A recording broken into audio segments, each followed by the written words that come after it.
Hi, thanks for tuning in. You're watching Community Corner on Somacom TV.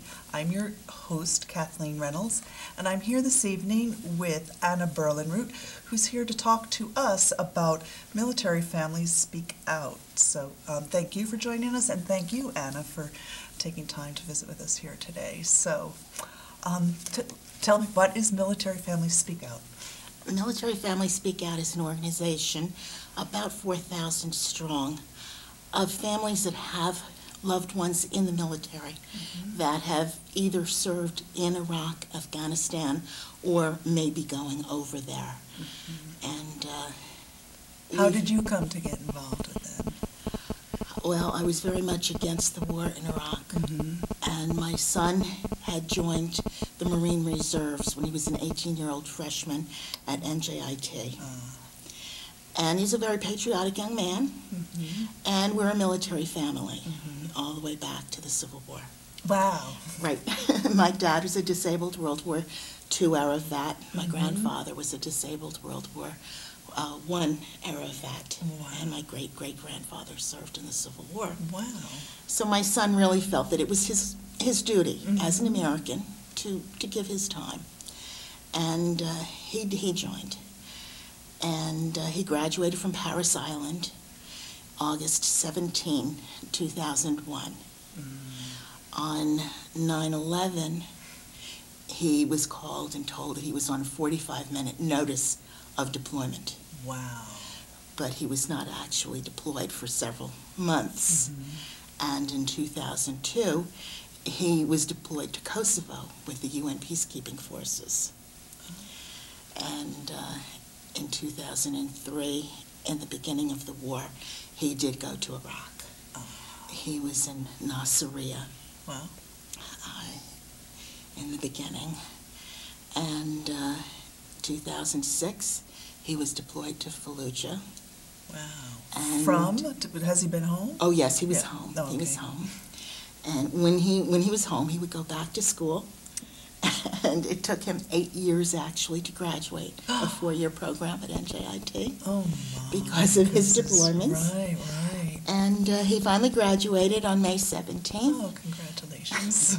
And then May 19th, he was activated again. Wow. And sent back to Iraq. So, on his third tour then. Third tour of Iraq, fourth Wow. overseas deployment. Wow. Yes. And these guys are rotated in over and over again. And it's just until they're used up. Wow. Until they're totally depleted. And so the mission of MFSO is to bring our troops home now and to take care of them. We need to take care of them not only while they're over there, but once they return. Yeah. Because many of them need a lot of assistance. Right. Medical assistance, emotional assistance When they return, come back. Yeah. And now we're finding out that many of them really are being discriminated against in the employment sector. Wow. Employers are not hiring our returning vets. And it's a definite problem for them. Well, I know there's a lot to say about that. First, while they're there, do you feel they're getting all the support they need? And are you able to affect change and influence that in any way? Well, we try. We speak out. Right. We speak out. When my son was in Fallujah in 2006, and that was after the war was going on for more than 3 years, his first sergeant emailed the families and asked us all to send in $73 through Operation Helmet to get helmet kits to try to prevent some of the traumatic brain injury from the IED attacks. Wow. Yes. This is directly to the families? Yes, directly to the families, asking us to help protect our loved ones' brains. Wow. Because there are so many IEDs. And right now they estimate that over 300,000 of our returning vets have some type of traumatic brain injury. From IEDs. Say exactly what that stands for? The IEDs is improvised explosive device. So that's everything from pipe Yes. bombs and stuff like that. Exactly, exactly. Oh, wow. And it's very commonplace in Iraq, and it's becoming more and more common and more powerful in Afghanistan. And just this week, our vice president has said that as more troops go into Afghanistan, we'll be seeing a lot more casualties Wow. over there. This last week, you mean it's Mr. Biden? Yes. Said this, wow, okay. Yes. Mm. He has just told us that. And I wear my button. I see. Every day I update. This is the number Oh. of our U.S. troops killed in both Iraq and Afghanistan. Since the beginning, that's nearing 5,000. Yes. Wow, Yes. wow. Now, we were just touching upon it just as we started up, but your hopes and optimism with the new administration, how do you feel about that? I mean, at least Well, there's a change. There is a change. I am cautiously optimistic. Okay. I think that our new president has a very good head on his shoulders, Mm-hmm. but I'm also very concerned that he plans to double our troop deployment to Afghanistan. Mm. And basically, I'm concerned because what is our mission in Afghanistan at this Mhm, point? mhm. Is it something that we can obtain? Right. So, And I would just like to see our troops come home and let diplomacy take over. right, right. Mike Mullen, who is the head of the Joint Chiefs of Staff, he's come out and said just a couple of weeks ago that we can't depend upon our military, that we need our State Department and our diplomats. They're the ones that can really change things. Right, would force the peace. Wow. That's Right. amazing. Now, there was the other organization we mentioned before, the Military Families Against Endless War. Now, I know that's just a like-minded group, is that right? It The is. It's a distinction? like-minded group, Mhm. but it looks to wherever our troops are in harm's way. Okay. And is it really in our nation's best interest to have our troops there? Mm-hmm, And that organization is very much concerned with our troops in Afghanistan. Afghanistan as well, because you're waiting for the MFSO is just soon voting on the Afghanistan, because they've concentrated on Iraq to Right. date. Their mission statement had been solely to bring our troops out of Afghanistan and to take care of our troops. Mhm, And now the organization will be voting to see whether or not we should be discussing Afghanistan as well. Wow.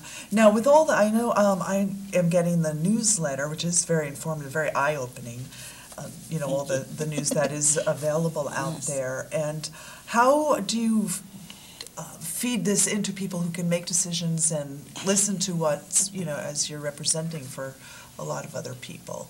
Well, the newsletter is handed out at our weekly vigils every Wednesday, and it's emailed to hundreds of people around the country. Okay, so. And when we visit our congressmen, et cetera, we hand them out there as well. Right, yeah, they're very informative. So you can sign up for that, right, at militaryfamiliesagainstendlesswar.com. Correct. Yes. Yes. Right.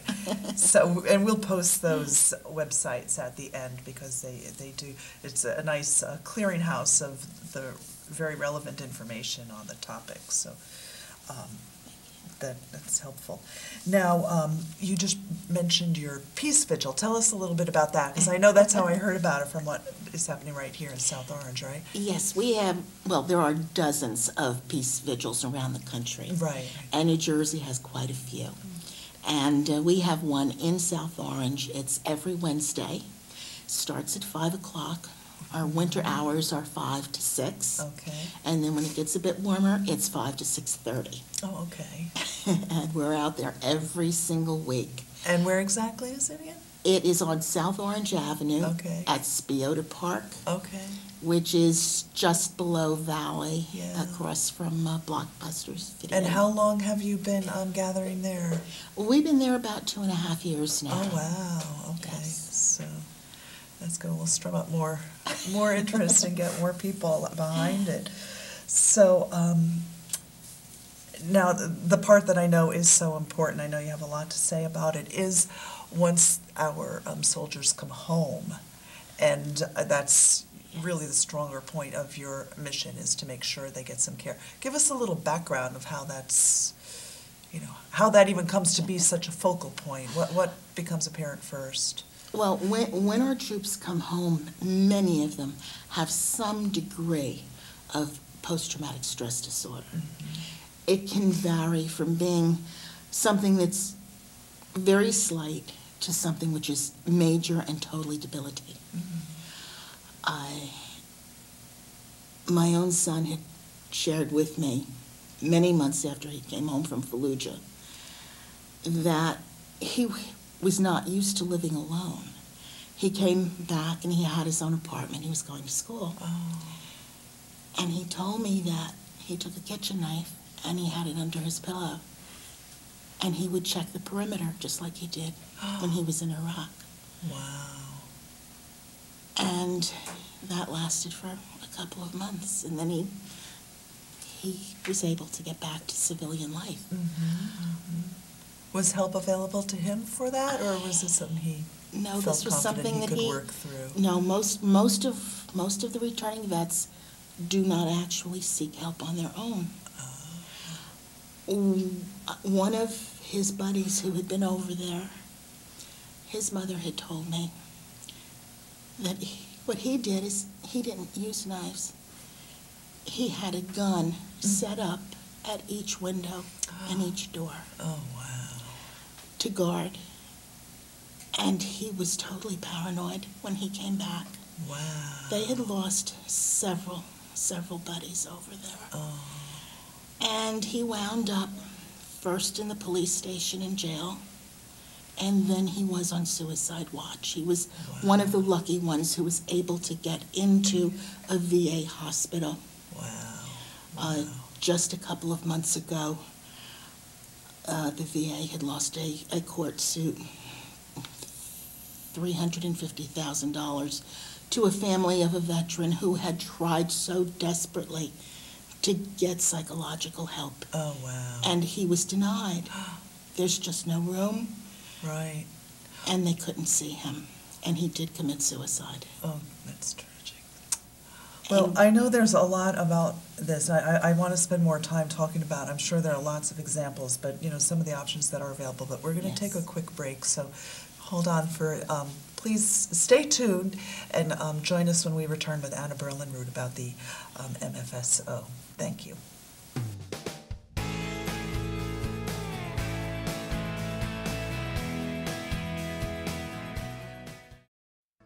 In this economic downturn, libraries across New Jersey are reporting jumps in attendance of as much as 50% over the past year.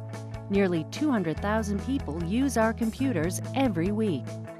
Who'd have guessed that I'd be job hunting at my age? After spending several hours at home trying to upload my resume, I was just overwhelmed. My library showed me how to do it. Now I'm gaining back my confidence. New Jersey libraries are transforming lives. Tell us your story.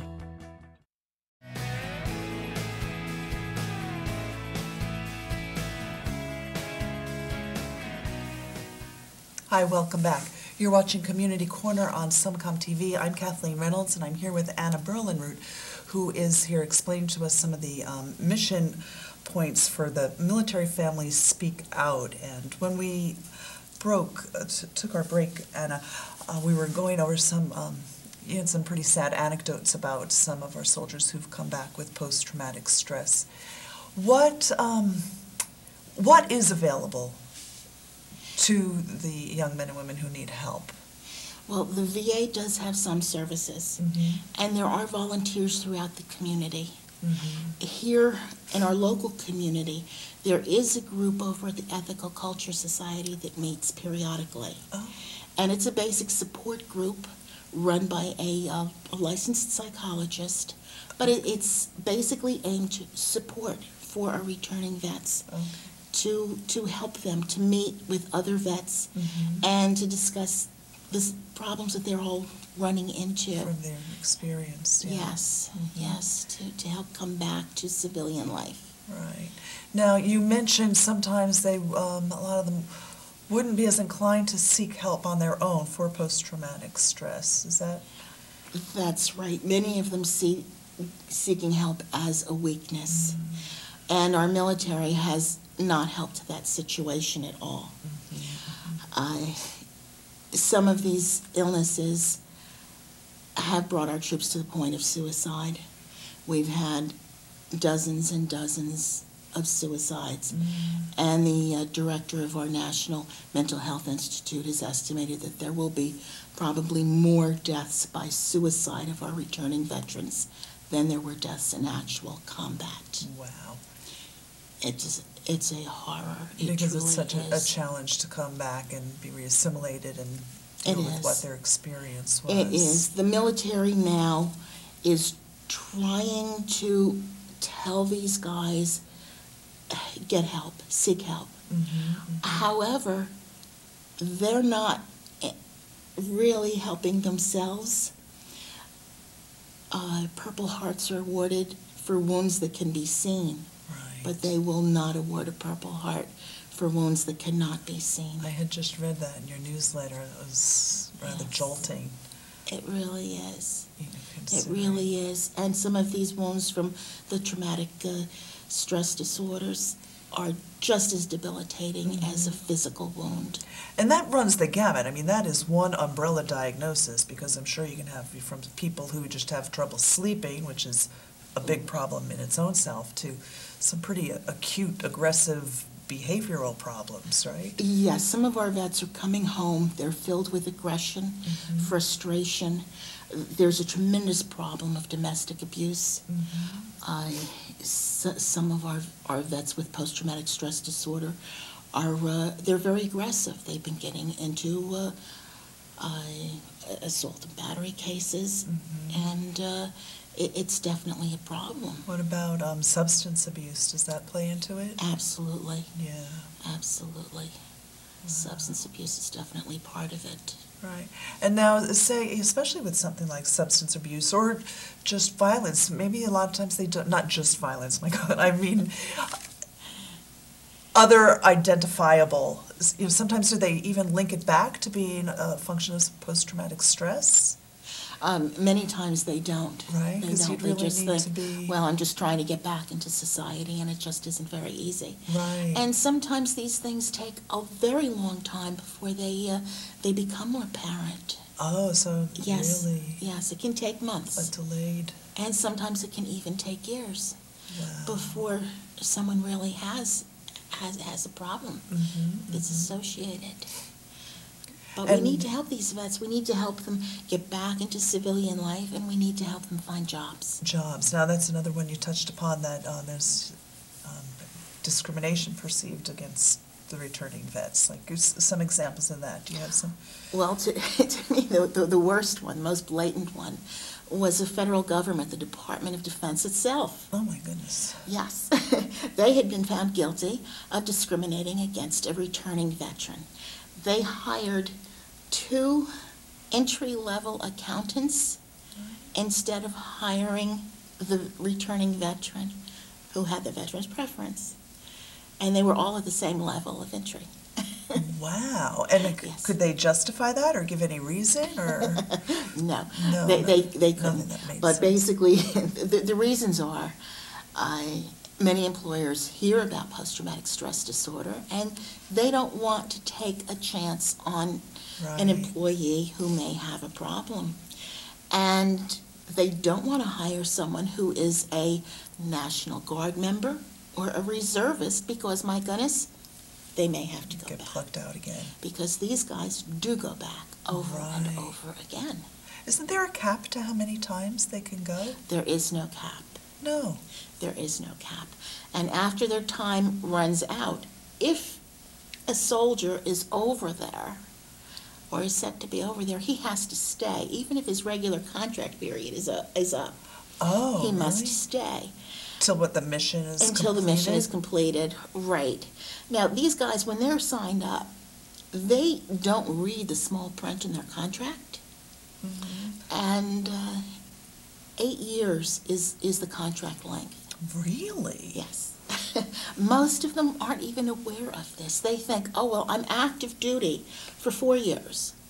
But what they don't realize is that there are 4 years left of the inactive ready reserves. Oh, so The if you individual get reserves. put there at 7 years and 6 months, And If they you're can still be there, called they can back. call. They can be called back. That is stop loss. Oh, And that happens okay. to a lot of soldiers. Can you picture somebody going through college, 4 years of college, they get a job, they buy a house, they get married, they have a child, and then all of a sudden they're told, you know, it doesn't count. You've got to go back again. Oh, wow. And that's what it's like. And that's what the term stop loss is. That's what the Correct. government does to like capitalize on that 8-year fine Yes. print thing. Right, Oh. right. And so many of these people, they've moved on with their lives, and yet now they're called back and they must go. Wow. Now, what would an average like break have been in there, or is that kind of random too? It's random. It's random.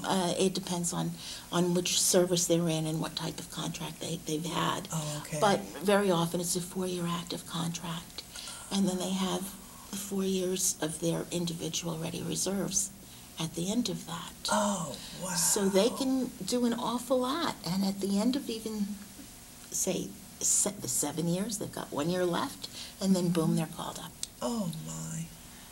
and they've got to go back. And then a tour is like also random, like it's like a tour isn't automatically 2 years and 1 month and you go home. Is that Oh, defined by? Being overseas. Yeah. It depends. The Marines go for 7 months. That's their deployment Oh, okay. in country. The Army is different. It had been 12 months. Many of them had to stay for an extra 3-month period, 15 months, some even longer. Oh, wow. And then they come back, and then they've been going back without really enough rest period. And it's just as needed.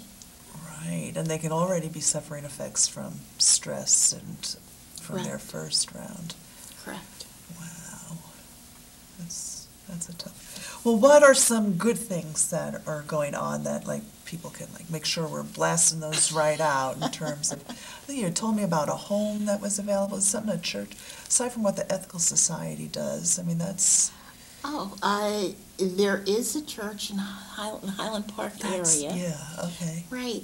That is now in the process of getting their site approvals and applications to actually buy another church and turn it into housing units for returning veterans. Okay. And if it goes through, it will be studio apartments, 1 and 2 bedrooms. And it's for the veterans who come back, and of course veterans come in with families of all sizes. Of course, right? Many of them are married with children, and they would pay according to what they can afford. Okay. And it That's would helpful. be absolutely, it would be marvelous for them because Right. they're there with buddies Right, who've been right. through the same thing that they've been through, so they understand. But this is a community-based effort. This isn't a government. No, Is it's it- not a Is government. it funded at all by the government? I or don't believe it's supported? funded at all by the government. Wow. I don't know if there's any funds coming in at all, but it is a church who had actually started this. They were successful, and their own church, they had put housing units up above that they built from the regular church for young women who had aged out of foster care. Oh, At the okay. age of 18, not very many people can really be self-supporting. But they're expected to be. And they saw this as a problem, and they went out and they did something about it. Wow, that's great. It is, yes. And the it's model wonderful. worked, and they're able to apply it here Yes, again. it worked very well. So, and what's your opinion on like the current state of the VA hospitals and They just don't have enough room. there's not enough room? Not enough room, not enough capacity. In New Jersey, we're lucky, we do have a couple of hospitals. And in some states, though, the hospitals are very, very far away from the veterans.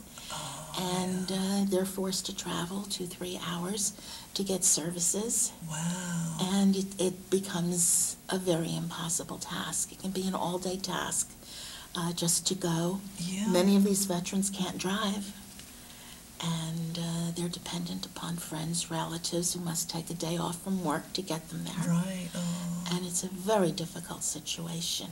Can it be like licensed out to other hospitals, or That would be wonderful, but they have not been doing they that at this haven't? point. Is there any movement to try to make something like that out there? It's a problem of money. Money. A problem of money.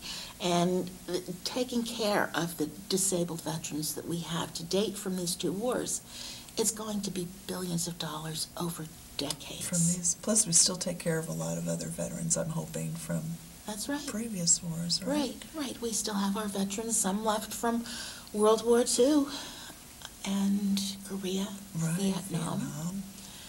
And it's a very, very expensive task to take care of all of these veterans and give them decent care. Right. And they're not always getting the care that they deserve Right. because they've put their lives on the line for their country. Right. And the country has not always come up with their best interests No. in heart.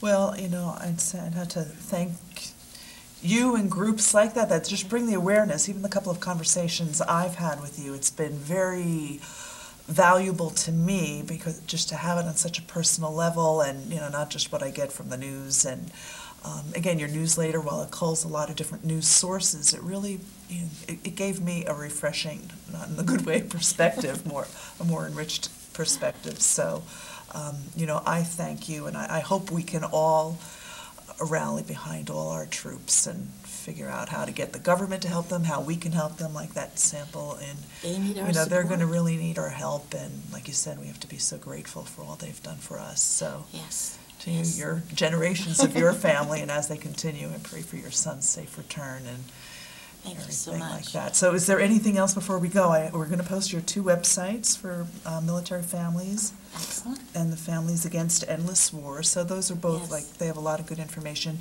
You could sign up for the newsletter there as well. Absolutely. And, Because our major media just does not cover right, these very more much. grassroots They're not covered. important. We So. no longer even have major media in Iraq. Right. They've left. Yeah, I've seen some They've stuff left. in your newsletters. I'm reading them. I'm seeing this. So thank you very much for what you do. It's really, really important, and I hope we've stimulated some other awareness out there. And if you could follow up and pay attention to this important cause, I'm sure we'd all appreciate it. So thanks again for tuning in. I'm Kathleen Reynolds for SOMACOM TV. Good night.